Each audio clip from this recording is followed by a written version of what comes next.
sun is down and the stars are out. Everyone turn up your volume and turn down your lights. The Twilight Beacon begins transmitting now.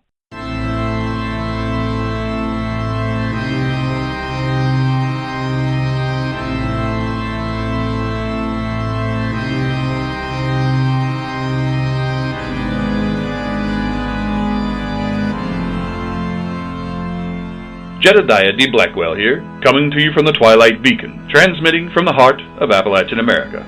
Tonight, we bring you a pair of classic horror stories from Inner Sanctum. One of the most memorable radio programs from the golden age of radio, Inner Sanctum Mysteries ran for over 10 years, offering some of the most dark and deadly stories available to audiences. The program was hosted weekly by Raymond Johnson, who delivered his customary grim puns and witticisms as he played the part of the Sanctum's caretaker, emerging from behind the creaking door, an iconic hallmark of the radio show. While most popular horror anthology programs for radio were known for their high drama and shocking plots, Inner Sanctum cultivated an audience out of sheer entertainment value. Of course, the terrifying stories were still the centerpiece of the show, but Inner Sanctum liberally sprinkled in dark humor, even playing some of their sponsorship reads for laughs by acknowledging that they are out of place among the murderous tales featured in the program. Our first Inner Sanctum episode tonight is Terror by Night and stars Agnes Moorehead, who was already a famous actress for radio and film by the time she performed in this broadcast. Moorehead was a veteran of dramatic radio, having been a cast member of Orson Welles' Mercury Theater program and the most frequently heard voice actress for the radio show Suspense, earning her the nickname the First Lady of Suspense. She was even more well-known for her Hollywood film roles, especially for her portrayal of Mary Kane in Citizen Kane. Some of Moorehead's other notable film credits include 1943's Jane Eyre, which starred her friend Orson Welles, the Dean Martin and Jerry Lewis comedy Pardners, and the Haley Mills film Pollyanna. She also made appearances on a wide variety of television shows, usually as a guest star.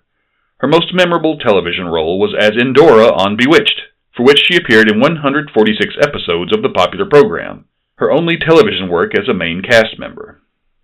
And now, Terror by Night, as heard on Inner Sanctum in June of 1952.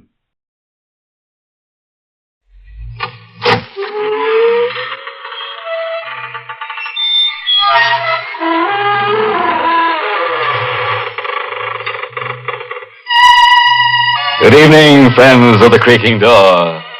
This is your host to welcome you into the Inner Sanctum. Come in, come in. I always feel lighthearted in weather like this. So perhaps we ought to have a little poetry before we begin. An Arab girl named Yuhim was lied to by her husband, Menuhim. For this little trifle, she shot him with a rifle. And now she can see right through him.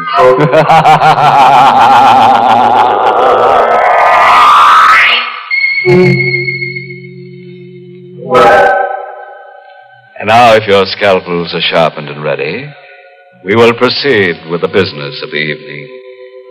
Tonight we're going to do a little study in terror. Have you ever been alone with fear? Alone in the night and frightened? Well, here is our star, Agnes Moorehead, in the role of Linda Dixon, who will tell us a tale of terror by night.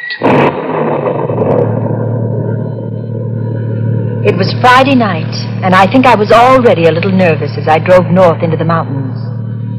I hadn't wanted to waste even an hour of my 2-week vacation, so I'd had all my bags packed and the car waiting at the curb in front of my office building. Everything would have been all right if the fuel pump in my 6-year-old car hadn't acted up. It took the mechanic almost 2 hours to get me going. So now I was driving through the night with 50 miles more to go, and I was tired and nervous and irritated. And then I heard the whistle in the distance. At first I couldn't place it. And then I remembered the state prison was somewhere in the vicinity. The whistle. It meant a prisoner had escaped. I reached over and turned on the radio. Maybe they were broadcasting something about it. Motorists are warned to be on the lookout for Lee Hartley, who escaped from the death cell at State Prison at 9:15 p.m. Tall, dark-haired, regular features, no distinguishing marks. Hartley is a confirmed killer. He is believed to be armed. Beware of Hartley. He would rather kill than eat. He would rather Police kill are than eat. instituting a thorough And that man was loose, perhaps waiting around the next bend in the road. Hartley was helped to escape from the outside by his sweetheart, Helen Hearn, a red-headed woman just as vicious as Hartley himself. It is thought that Hartley and the Hearn woman may have separated after the escape. All motorists are warned to beware of a dark-haired man and a red-haired woman alone or together. My hand was shaking a little as I turned off the radio. I looked in the car mirror and shivered. I, too, have red hair.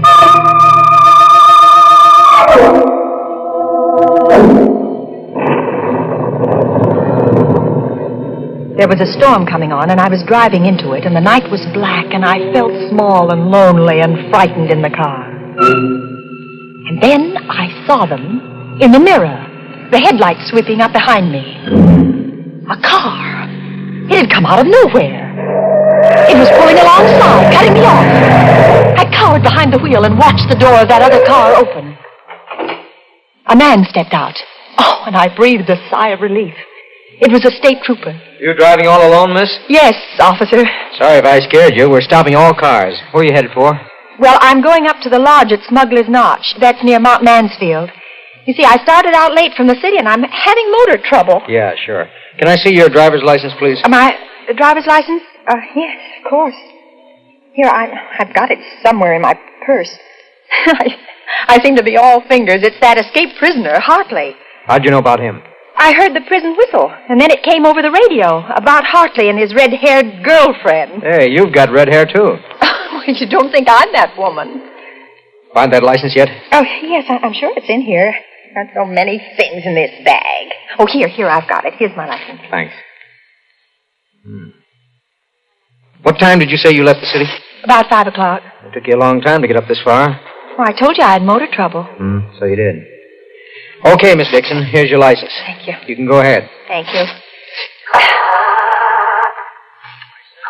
Oh, darn. There it goes again. More motor trouble. Oh, it's the same thing. The mechanic said it might happen again. Oh, it started. You want to get that fixed first chance you get. Oh, it's too late. All the service stations are closed. Well, there's one that's open all night, about 2 miles up the road. Better stop there. Bill Slater's place. He's a good mechanic. He'll fix you up. Tell him Joe Nesbitt sent you. Thanks, I will. And listen, Miss Dixon. Yes. You be careful. Don't stop to give anyone a lift, man or woman. Oh, don't worry. I won't.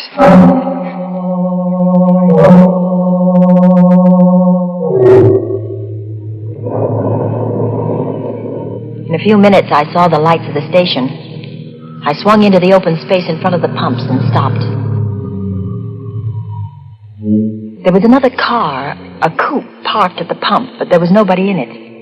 And I didn't see any attendant around either. I pressed the horn button. No one answered. Everything seemed so quiet. And suddenly ominous. I found myself shivering. I had a curious feeling that someone was watching me. I had to get away from there. Fast.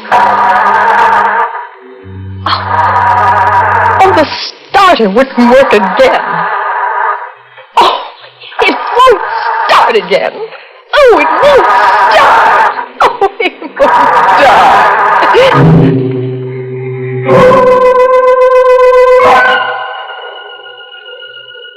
For a long time, I sat behind the wheel listening for the sound of footsteps stealing up behind the car.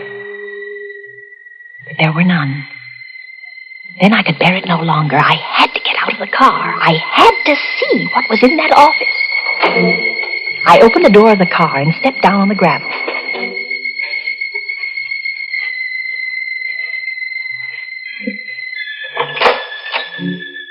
Anybody in there? No answer. I clenched my fists and stepped inside.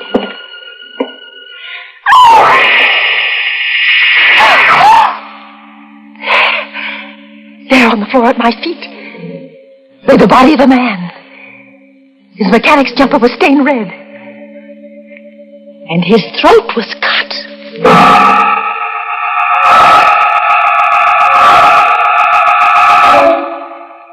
How long I stood there, I'll never know. I was petrified. Unable to move, unable to take my eyes from the body. What's that?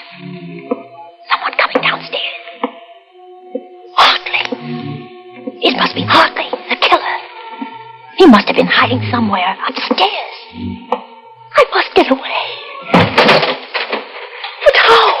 My car won't run. That other car, the coupe. The coupe, I could jump into that, yes. Yes. Oh, if I can reach that coupe before he comes down. Anything wrong, sister? Oh, too late. Anything I can do for you, sister? Yes. Yes, it's my car. It won't start. I thought someone here might help me. Sorry. There doesn't seem to be anybody around. That's my coupe over there. I stopped for gas and no one came out, so I went in and looked around. But did you find anybody? There isn't a living soul in there. Oh.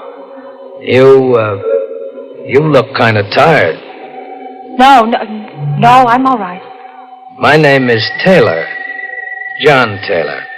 I'm Linda Dixon. Linda Dixon, hmm? Glad to know you. You traveling far tonight? I'm going to Mount Mansfield, to the lodge at Smuggler's Notch. They're expecting me. Oh, what do you know about that? What? Mount Mansfield is the place I'm heading for, too. Isn't that a coincidence? I'm sure it is. And your car won't run, hmm? I'll tell you what. We'll put your baggage in my car, and I'll give you a lift to Mount Mansfield. You can send for your car in the morning. No. I'll have your bags switched in a jiffy. Please, no, I'd rather not. Hang on. All switched. Now, come on.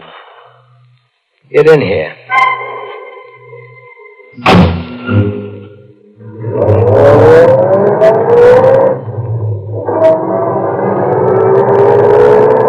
We drove away into the night, leaving behind us the dead man in the service station.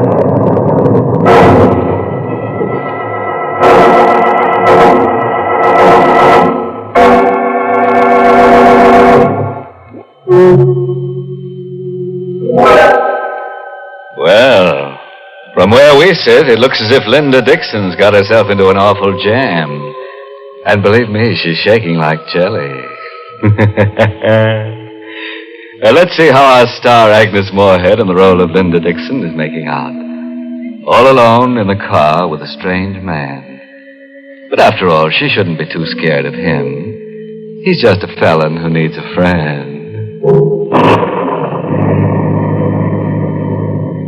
I sat stiff and tense beside the man who called himself John Taylor. He had both hands on the wheel, and he stared out through the windshield. My eyes focused on something on his right hand. It was a stain, a small stain, but it was wet and red. I couldn't take my eyes off it. What are you looking at? What? Oh, nothing at all. I think I'll turn on the radio. Did you know there's been a jailbreak? Hartley is 5'10", very dark hair. Don't be fooled by his pleasant manner. He is a killer by instinct. A killer by He is instinct. a killer by I looked at the man instinct beside and me. very dangerous. He is accompanied by Helen Hearn. Helen Hearn is a clever and dangerous woman. 5'3", red hair, very pretty. I caught Taylor looking at me out of the corner of his eye. Vicious. Just What are you as looking at? Hartley himself. At your hair. That the escape was It's red.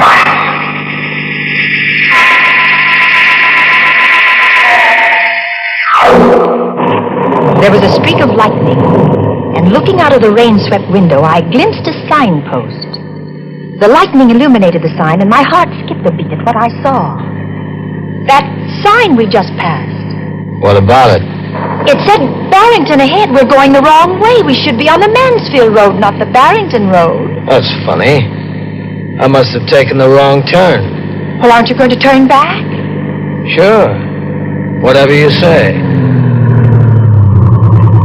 We'll turn right around and go back.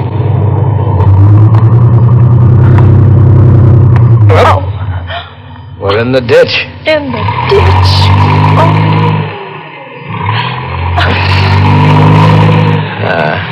No good. She won't budge. Well, looks like we're stuck here for the night. I think I'd better get out and walk. Perhaps there's a house nearby. Walk in this weather? I don't mind the weather, really, I don't. You can't walk in this storm. You're staying right here until I get the car out of the ditch. I've got some tools in the trunk compartment. You stay put.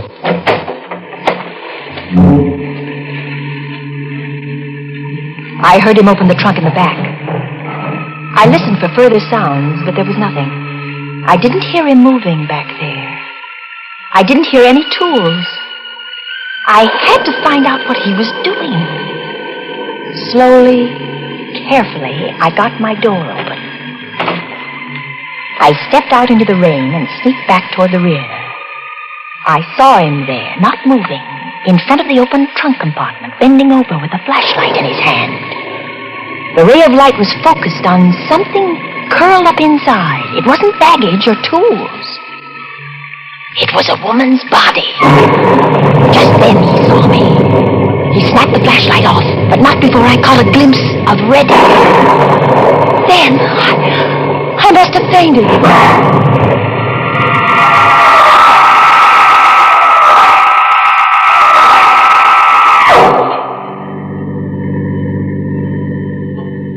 When I came to, I found myself seated inside the car again. The storm was over. The night was quiet. Oh, so you're awake again. I don't feel well. Is it because of what's in the trunk compartment? Oh, she's dead. I told you not to get out of the car. What are you going to do with me? What do you think? They say that when a person loses all hope, he subconsciously seeks refuge in sleep. That's what must have happened to me. I must have dozed, or perhaps I fainted, I don't know. But I awoke with a start at the sound of brakes. I sat up straight and saw that we had stopped in front of a small fieldstone house. Why are we stopping here? I'm out of gas. Oh. Come on. We're going in. The sign on the door said Roger Bryce, M.D., a doctor's house. I began to feel a spark of hope. There might be a chance. I'll do the talking. Is that clear? Yes. There's the bell. No. He must be awake. There's a light in the parlor. How do you do? Oh, good evening. Dr. Bryce? Yes. Can I help you? I'm terribly sorry to disturb you, Doctor, but my sister and I were heading for Mansfield, and we seem to have gotten lost. And we're out of gas. His sister. He was passing us off as brother and sister. Now I knew why he hadn't cut my throat as he had that service station man's. He was carrying me for protection. I was his passport through the police cordon. His sister. I'm afraid I can't be of much help to you. I'm 7 miles from the nearest town, and I haven't any spare gasoline. But come in, won't you? Why, yes, thank you, we will. I wonder if I could offer you my hospitality for the night. Oh, that would be imposing. Not at all. I have 2 rooms that aren't being used. Well, really... Oh, come, I insist. I had hoped for a chance to talk to Dr. Bryce alone, just a word to warn him. But Taylor never left us alone for a minute. He insisted on coming into my room to make sure, he said, that it was comfortable enough for me. Then he took the doctor by the arm and went out with him. Good night, sis. And sweet dreams. I was alone, free of the presence of John Taylor. I had another lease on life. I lay down on the bed, but I didn't dare close my eyes. I waited, my heart pounding to give them both a chance to retire. And I slipped off my shoes and got off the bed in my stocking feet. I stole across the room and inched my door open. Slowly, carefully, I stepped out into the corridor and turned right toward the doctor's room. What's the matter, sister? Sleepwalking? Oh! You weren't thinking of going anywhere, sister, were you? I wanted a drink of water. A drink of water, huh? Yes. In case you didn't know it, there's a water pitcher on your dresser. Oh, well, I didn't see it. Good night, sister. I turned around and went back into my room. It was no use. I lay down on the bed. How long I lay there, I don't know. Perhaps I slept, perhaps not, but I heard that slight creak as my door began to inch open. The blood chilled in my veins. Vaguely, I saw the outline of the hand and the knife it held. I wanted to scream, but I couldn't. Slowly, he came toward the bed.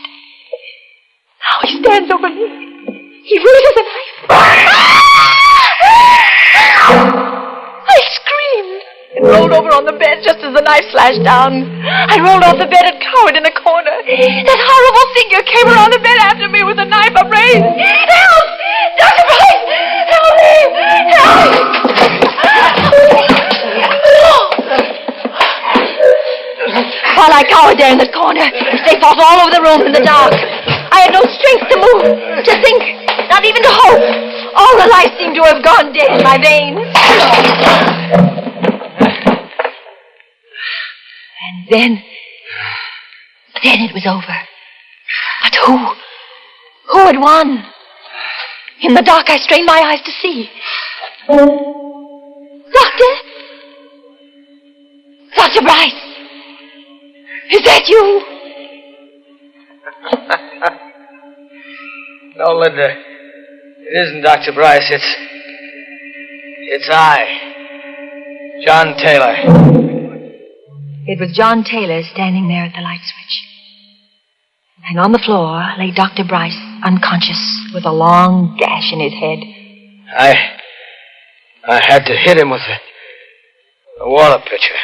My eyes swung back to Dr. Bryce, and I saw the knife still gripped in his right hand. That's Hartley, Linda. What? Lee Hartley, the killer. It was he who came in here with the knife? Right. I was down the cellar just now. The real Dr. Bryce is down there, dead. Oh. This guy posed as Bryce when we came to the house. Oh, then you're not Hartley. Oh, what a situation.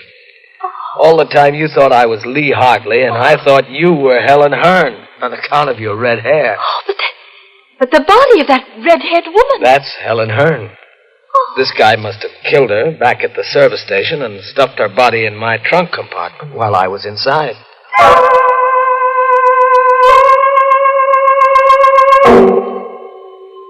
That all happened last summer.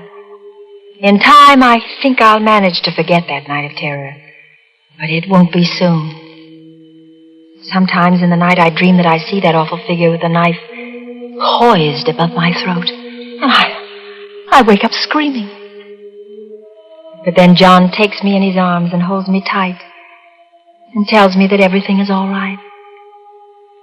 You see, I'm Mrs. John Taylor now.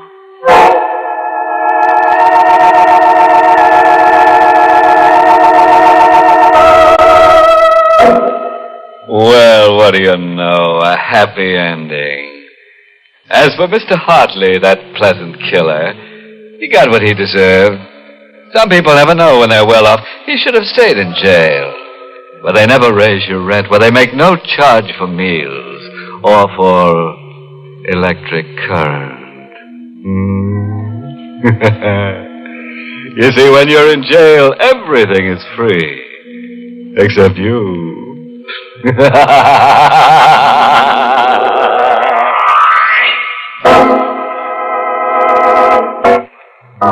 Well, friends, it's time once again to close that creaking door. Until next week at this same time, when we'll be back with a little hunk of horror. You'll be sure to listen, won't you? Until next week, then. Good night.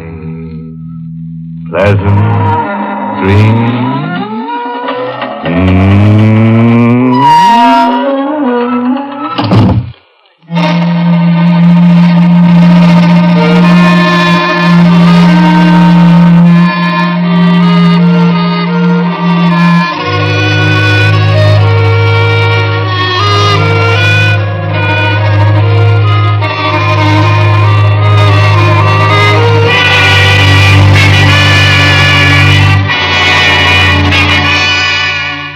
Inner Sanctum has come to you through the worldwide facilities of the United States Armed Forces Radio and Television Service. You just listened to Terror by Night, as heard on the June 29, 1952 broadcast of Inner Sanctum. Our next Inner Sanctum episode is titled The Man from Yesterday, featuring performances from Ann Seymour and Myron McCormick. Seymour would later have a long career as a television actress, appearing on shows like Alfred Hitchcock Presents, Gunsmoke, and Bewitched. She also acted in several Hollywood films, from her first appearance in 1949's All the King's Men to her final appearance in the 1989 Kevin Costner film Field of Dreams.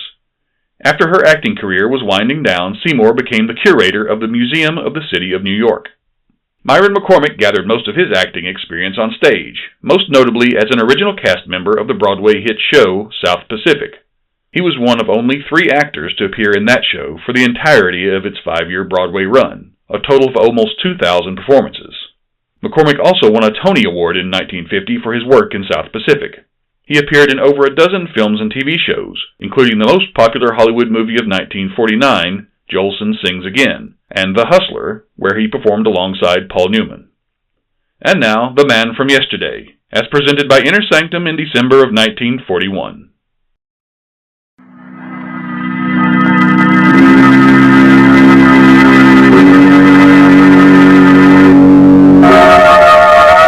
Inner Sanctum Mysteries, starring Ann Seymour and Myron McCormick. Brought to you by the makers of Carter's Little Liver Pills, the best friend to your sunny disposition.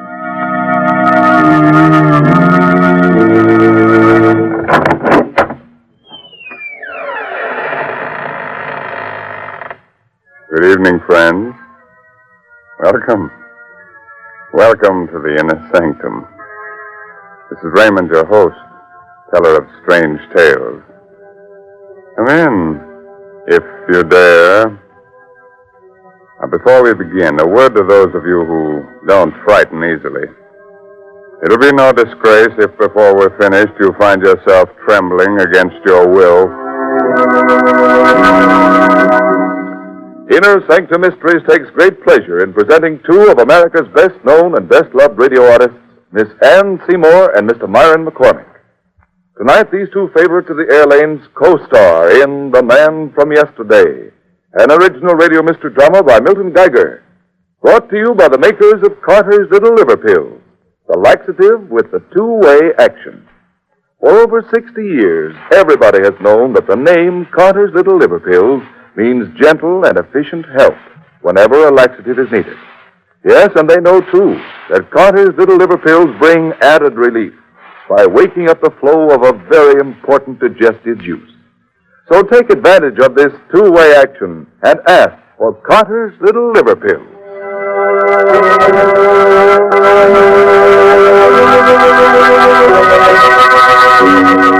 Do you like to have your hair stand on end? Do you like to feel your blood run cold?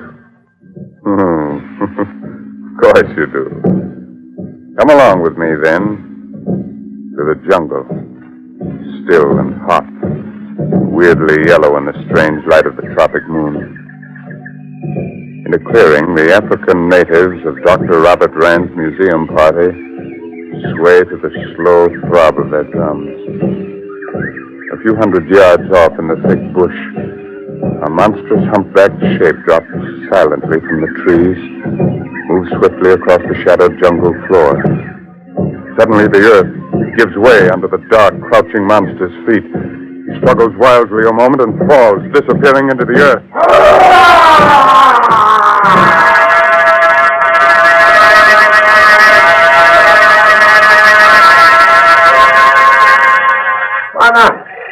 Ran! Quick! Come quick! Ngagi! Come quick! What's up, Sangala? Is something wrong, Sangala? Wana, you come fast. Bring big gun. Oh, what is it? Ngagi. Gorilla? Where? Old man gorilla. He fall in trap. Oh, you shouldn't go, Bob. You're fever. Where is he? Where is the gorilla? Sangala, show you. Bring big gun. You follow me.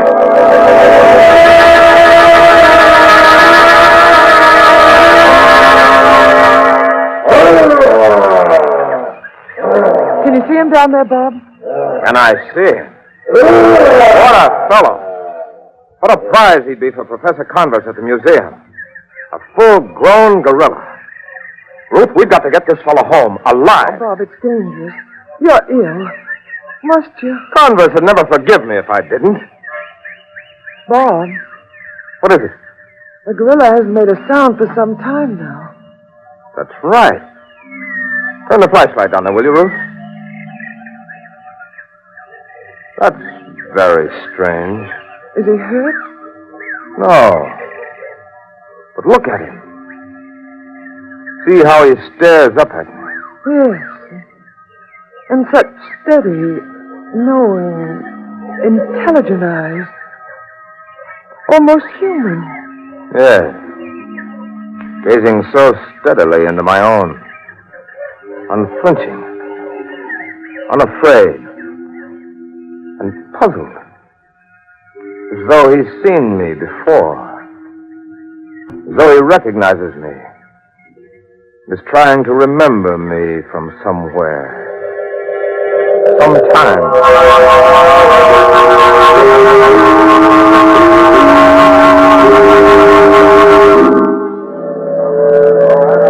All right. Easy, man. Away! Ah, it's exciting, isn't it? Nerve-wracking, moving at great eights from where he obviously belongs to where he obviously doesn't. All right, hold it, man. Hold it. Keep the cage from swinging as it comes down to deck level. All right. Roll away. Easy there, All right. Good. That does it, man. Now cast away the lowering chains and begin closing the hatch. We'll be right up. I'm tired, Bob. A little. But it's a relief to have Engadji safely stowed away down here. Engadji. It's a musical name, isn't it? Means gorilla. Well, nothing to do but keep him safe in his cage, keep him from catching cold, and feed him wild carrots and parsley. If it were for anyone but Professor Converse, I'd chuck it all right now. Sorry I started it. I don't like him, Gadji. Oh, he's a gentleman and a scholar. Don't talk playful nonsense about him, Ruth. He's a killer. He is not. I happen to know. What do you mean you happen to know? Have you been around his cage again lately? Well, I've been teaching him a few simple tricks, if that's what you mean. What do you call a simple trick? Well, for example, shaking hands with a lady. Ruth, you haven't. I have, and is my arm torn from its socket? It is not. Ruth, don't you understand? You can't make friends with a gorilla. You can't compromise with the jungle. Gadji is clever and he's dangerous. He'll watch with those beady little eyes of his. He'll wait with that tricky little brain of his. Until his time comes. Now, don't give him his chance, Ruth. Oh, you're not well, Bob. And so you magnify the dangers and the menace of the jungle and all that bookish stuff. All out of proportion to... Well, what's the matter? Look at him. He's been watching me all the time. See how he stares at me? Never batting an eye. Never moving a hair. Watching me. Matching my gaze, stare for stare. Oh, come out of it, Bob. Been like this from the moment we captured him. Ruth, that abysmal brute knows something. Darling, this stuffy ship's hold is getting you. Let's go and feed some quinine, huh? Very well. What'll I do with Engadji back home? That's Professor Converse's problem, and he's welcome. Up the ladder with you. All right, man. Batten it down. Bye-bye, Engadji. So long, old man. Be good.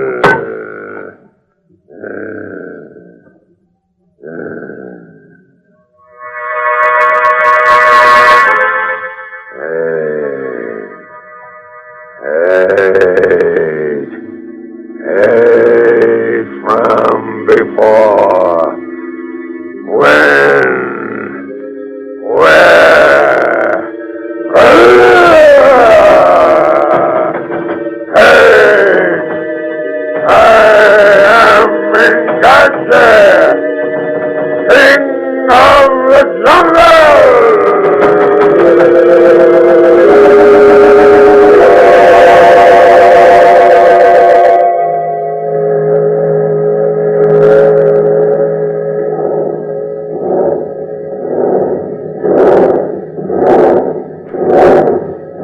Engadji. The other hand. That's it. That's it. Ah, good fellow. Now, the other hand. Take my left hand now. The left. That's it. Oh, careful now. Don't squeeze so hard. Hey, Butch, take it easy. No. Mustn't pull it. Stop pulling, do you hear? Engadji. That's better. Now let go of the lady's hand. That's it. Now then, how about some exercise? Think you could walk around the hold here with a distinguished dame on your arm? Yeah, let's see how this chain and iron pin work on this door. They think you can't be trained, but I know you can. Oh, this is easy. Oh, have this iron pin up in just a minute. Just be patient, old fellow. Oh, here it comes. Well, better luck next time. You down there, Ruth? Coming, Bob. We're just having a word with Engadji. Well, hurry. We've got little old New York on our horizon, and I'm high glad.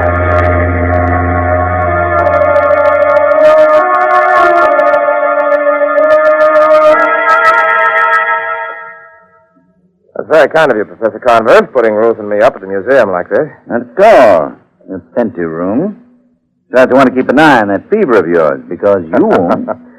Well, nevertheless, Professor, we won't impose on your hospitality a moment more than it takes us to get settled again here in America. Yeah. Here's another door. After you, Rand. Thank you. This old wing is out of use, but it still has electricity. And what's more important, heat. Till the zoo can build proper quarters for Engadji, we'd better keep him in here where the temperature is even. I've been thinking, Professor. These oak doors wouldn't be any problem at all to Engadji if he happened to get on the loose. True. The door closing off this old wing from the new building is really made of iron. I see. So, unless your gorillas of the armor-piercing variety, it's pretty safe. Here's next to the last door. This used to be our dinosaur room. A huge room. Well, here we are. Royal Suite itself. Ruth, what are you doing in here? I'm talking to Engadji. Hello, Professor. I shouldn't become too familiar with Engadji, Mrs. Rand. Oh, he's quite gentle. You know what he does now? He takes the rings off my fingers and then gives them back. Takes the rings off your fingers. Ruth, come on, let's get out of here. All right. You're rougher than a 500-pound ape. He's a real gentleman. Look at him. Look how he presses his face between the bars. To get a closer look at me. It's been like that. By George, I'll give him a good look at Don't get too close, Rand. Now, careful. Well, he doesn't know you well, Bob. Bob! There, you ugly brute. Take a look. Take a good, long look. Well, what do you see? All right, he missed me. Could have shattered your skull with that blow, Rand. But it's only because he doesn't know you, Bob. He does know me. He looked into my face, and he saw something. What did he see?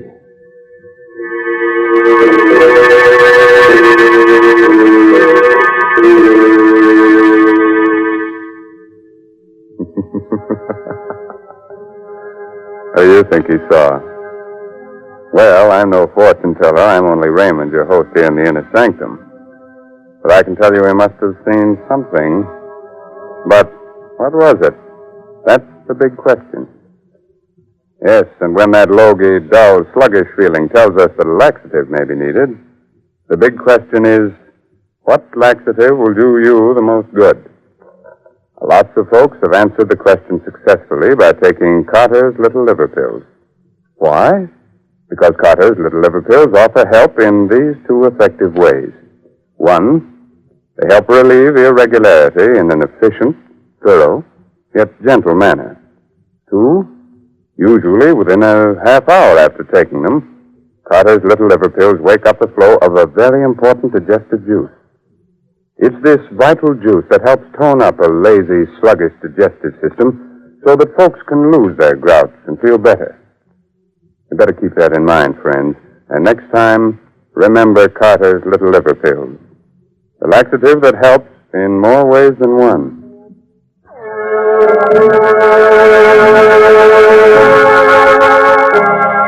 All right. Do you still want to know what the man from yesterday saw when he Looked into Rand's face? You'll be sorry, but you asked for it.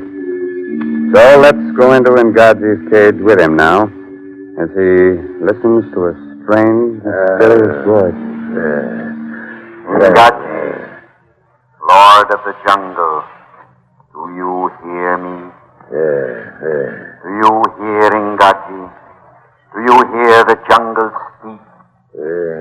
Ngaji, I am Ngaji. I am the jungle. Jungle. You looked into the man-creature's pale eyes. Do you remember now? Do you remember that other Ngaji 1,000 million moons ago, before the pale man-creature walked the earth? Man, small, weak. Do you remember, Ngaji? Remember. You fought with him in the jungle, fought for the beautiful she. He conquered. How you hated him. Hey. He was mighty, and he was different from the others. When the others swept through the trees, that other one ran, swift as the wind, on the ground. Remember. Remember. Hey. You fought, and you died. That other one who was different stood triumphant in the clearing, his neck half bitten through, victorious. He who would one day be a man. Man. Your conqueror then, your captor now. Hate. Hate, man. Where is your strength, O Ngaji? That this same other one conquers you again, as he did 1,000 million moons ago. I am strong. I am Ngaji. Yet, the weak one wins. Here.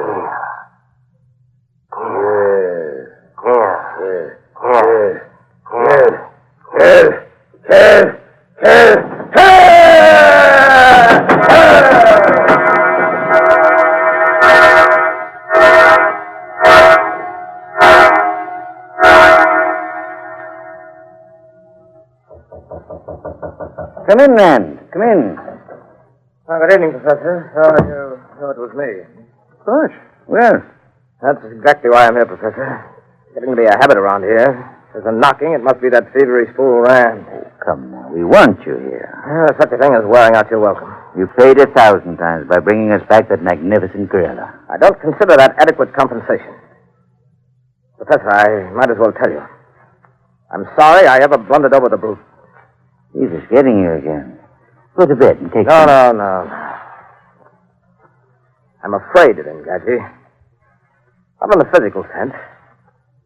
I could cope with his power, his force. But he's changed. I can't cope with what he's become.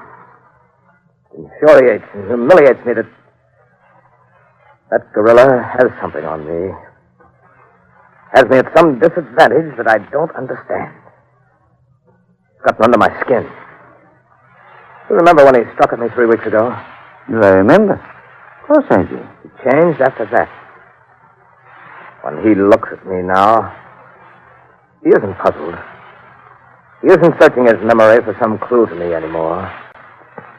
He knows. He knows who I am and what I mean to him. Whatever it is, he hates me. Hates me with a dreadful, consuming energy. I don't question that, Rand. It's plain enough. Have you hear? He never had those tempers. Now something is tormenting him into a frenzy of hatred and defiance. Something in that secret brain of his. You'd better calm him down before he dashes out that secret brain of his. Come on, Rand. We'll talk later.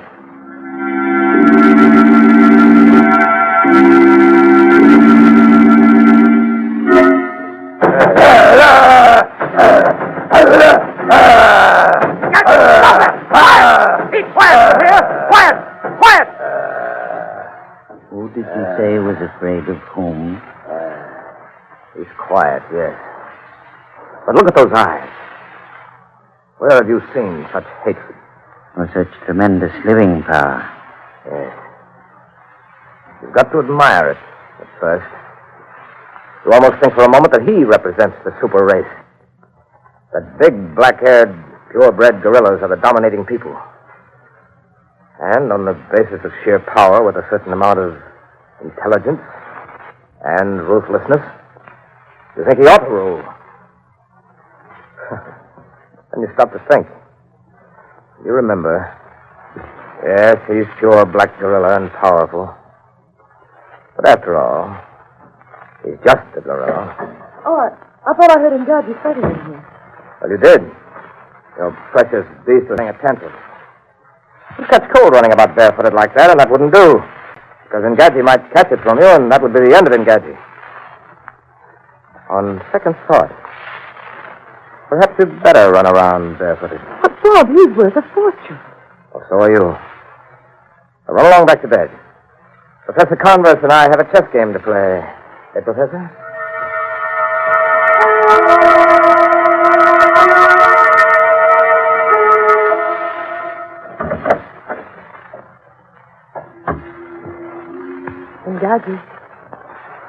Ngaji.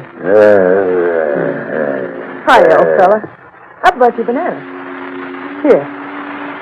No, I haven't got any more. What? Oh, my hand. Which one? This? Oh, the left. Sure, pal. Take it easy, though. It breaks. That's a good boy. Oh, no. Come on, Gadget. Give me back the rings. Come on. Hand over the jewels. I'll pick them up, Ngaji. Ngaji! All right. Get them myself. But you won't hear the end of it. I'll show you. You've eaten your last banana for a month, and don't you forget it. Ngaji! What's the matter? Oh, don't you know me? Ngaji, stay back! Stay back!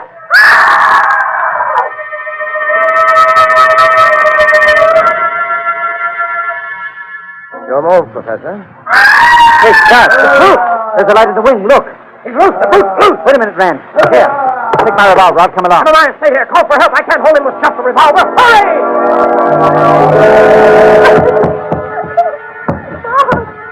Bob, help me, Bob! Help me!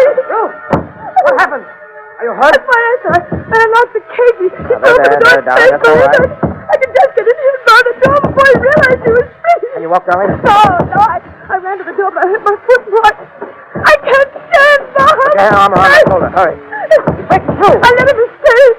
I let him. That's it, darling. Now hold tight. Oh, you're yourself. You can't carry me too, Bob. Hobble on one foot now. Up. Oh. Come on now. All right, darling, quick. The next room. Quick, in here. Now, the next room. We've got to hold him off, blow him up. Come on, Ruth. Courage, darling, I courage. can't. I'm holding you back. Oh, leave me. Leave me with a gun. I can shoot. Please. Please. No. In here. I'll fire. I got him. Quick now, before he recovers. Bob, Bob, you can't go on with me. just one more door. The last door. All right. Can't smash iron. Keep moving. Try to help him, can you? I'm trying. A little further. Just a little further. Here. Bob! What's the matter? It's locked. From outside, it's automatic. Bob, but the professor... I don't know. He's gone for help. Oh! Steady, girl. Steady, steady. The lights have... They hit the fuse box. You shot the lights. Listen. He's dead. I got the shot in my face. He's dead. Quiet.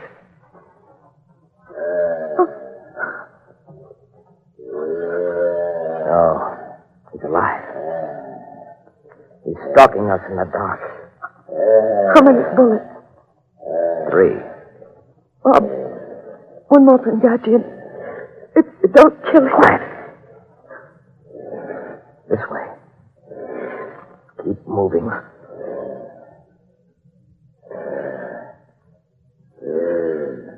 Now, Bob.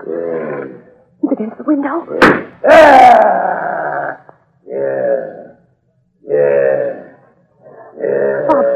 The moon. The moon's coming out. Find it. We'll see him, too. And I've got 2 shots left. Perhaps. The moon. He sees it.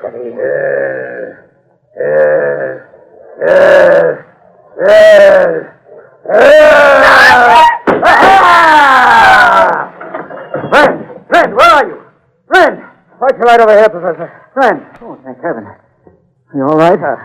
Did you? Oh, my George. You did. Point blank range. My last 2 shots. Yes. In truth? She's a broken ankle. She fainted. She'll be all right, though. Well, Professor? That's the end of Poringachi, eh? Is it, Professor? You're certainly dead. Again. Again? Have you ever had the feeling that something that has just happened, that happened before, somewhere, a long time ago? A very familiar psychological phenomenon. What about it? I feel that all this has happened before. When? And that it will happen again. I only wonder when. And where. And who will be the victor. Then. Yeah, let me look at you. Oh, yes. You're hurt. There are the marks of teeth on your neck. An unusual birthmark. It's occurred in my family for generations. Shows up when we become excited. Is it strange, Professor?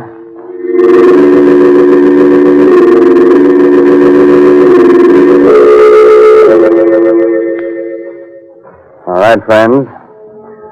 You can come out from under your table. Everything's all right now.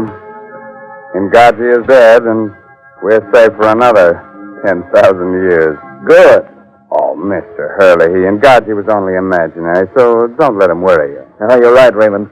Especially when real things can be so much more troublesome. You mean things like an irritable, sour, out-of-sorts feeling that so often warns us a laxative is needed? Yes, and that's why folks have been taking Carter's Little Liver Pills for years. They know the name stands for dependable, gentle relief. Yes, and besides, folks know that usually within a half hour, Carter's Little Liver Pills will wake up the flow of a very essential digestive juice. This juice is all important to normal, proper digestion. So why don't you take advantage of this time-tested, two-way action and ask for Carter's Little Liver Pills? Well, friends, it's time to close that squeaking door to the Inner Sanctum until the same time next week. Invite all your friends to be here with you. It'll give you courage. There's safety in numbers. Well, next week, our ghost artist, pardon me, guest artist, comes with the highest credentials. He was on the horror roll at Spirit School. Fine student. And for anyone who'd like a snap course in exciting mystery reading, let me suggest this month's Inner Sanctum novel, The Murder of a Novelist, by Sally Wood. It's on sale at your favorite bookstore. Now, friends, here's an urgent, serious thought. Remember the Red Cross. It needs your help now more than ever. And also remember you are giving both for Christmas and for America. And your presents are United States defense bombs and stamps. Buy all you can afford today. Well, good night. Pleasant dreams, huh? Attention, armchair detectives. One way to solve a puzzling case is to keep your eyes and ears open. What valuable tip would you get from this conversation?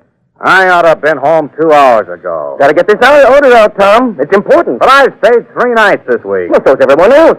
Come on, Tom. These days, grousing's out. But you fellas don't feel as sunk and low down and out of sorts as I have lately. I can't afford to. There's too much work to be done. So when you get the feeling slowed up and sluggish, Why not do something about it? Yeah? What do you suggest? Try Carter's Little Liver Pills. Right. And when you don't feel good, try Carter's Little Liver Pills. They do the work of calomel, but of no calomel in them. Well, they are simple pills made of vegetable drugs. They wake up the flow of one of our most vital digestive juices.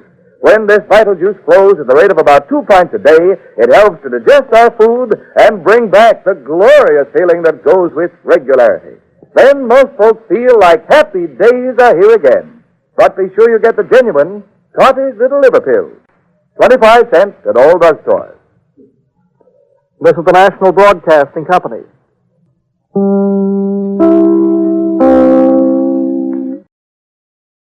That will wrap up this episode of the Twilight Beacon, featuring stories from the vintage radio program Inner Sanctum. You heard Terror by Night from June 29th, 1952, and The Man from Yesterday from December 21st, 1941. The Twilight Beacon will bring you more vintage radio, with 2 episodes remaining this season, including our Halloween special released this Friday night. Until then, this is Jedediah D. Blackwell saying good night, everyone, and good luck getting to sleep.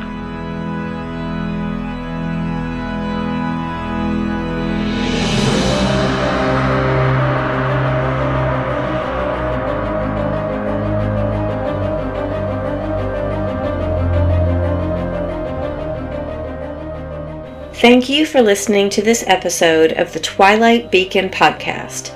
New episodes are released on thetwilightbeacon.com during the month of October and can be found on your favorite podcast apps and streaming services. The Twilight Beacon podcast is produced and edited by Jason and Jacob Burgess. Music by Alexander Nakarada. Special thanks to the Old Time Radio Researchers Group and OTRR.com. Visit thetwilightbeacon.com for archived episodes and a schedule of upcoming shows. You can follow the Twilight Beacon on Facebook, Instagram, and Twitter for the latest program updates.